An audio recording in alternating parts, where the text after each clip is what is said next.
మీరు ఒక ప్రమాదకరమైన ఆధ్యాత్మిక విషాదం గురించి తెలుసుకోవాలనుకుంటున్నారా? చాలామంది విశ్వాసులు ఒకే తప్పు చేస్తున్నారు. దేవుని కృప ఎత్తుకుపోయిన చోటే వారు ఇంకా ఉండిపోతున్నారు. దేవుడు మిమ్మల్ని ఒక చోటికి పంపాడని మాత్రమే, మీరు అక్కడే శాశ్వతంగా ఉండాలని ఆయన ఉద్దేశం కాదు.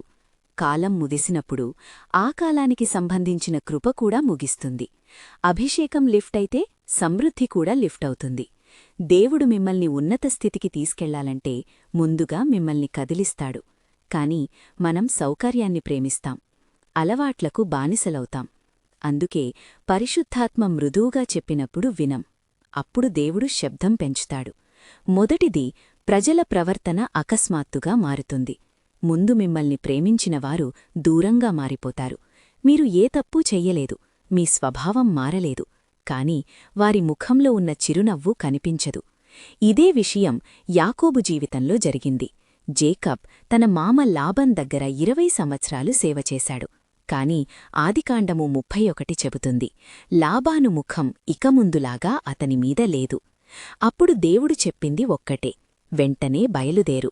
సామ్స్ 105:25 ప్రకారం దేవుడే వారి హృదయాలను మార్చాడు. కొన్నిసార్లు నిరాకరణ శత్రువు పని కాదు, అది దేవుని నెట్టింపు. రెండోది, కారణం లేకుండా ఆత్మ భారంగా మారుతుంది. అన్నీ బాగానే ఉన్నాయి, జీతం బాగుంది, ఇల్లు బాగుంది, కాని లోపల చెప్పలేని భారము. ఐజయా 6:5లో దేవుని మహిమ ముందు భారంగా అనుభవించాడు.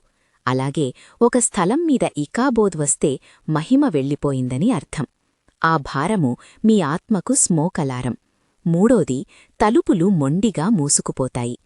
మన దేవుడు తెరిచిన తలుపు ఎవరూ మూయలేరు, మూసిన తలుపు ఎవరూ తెరవలేరు. ప్రమోషన్ రావడం లేదు, ఒప్పందాలు విఫలమవుతున్నాయి, ప్రతి ప్రయత్నం అడ్డంకులు. తిరస్కరణ దేవుని దిశానిర్దేశం. బలవంతంగా తలుపు పగలగొట్టకండి. నాల్గోది, సంభాషణలు స్పష్టత ఇవ్వకుండా గందగోళం కలిగిస్తాయి. దేవుడు గందగోళానికి రచయిత కాదు. మీరు స్పష్టంగా వెళ్ళి సందేహాలతో తిరిగి వస్తే అది తప్పు వాతావరణం. సరైన స్థలంలో సంభాషణలు మీ దర్శనాన్ని పెంచుతాయి, తప్పు స్థలంలో అవి మీ అగ్నిని ఆర్పుతాయి. ఐదోది, పునరావృతమయ్యే కలలు. జోబ్ 33 ప్రకారం దేవుడు కలలో మాట్లాడతాడు. ఒకే కల మళ్లీ మళ్లీ వస్తే అది స్థిరమైన ప్రకటన. ఒకే కల మళ్లీ మళ్లీ వస్తే అది స్థిరమైన ప్రకటన.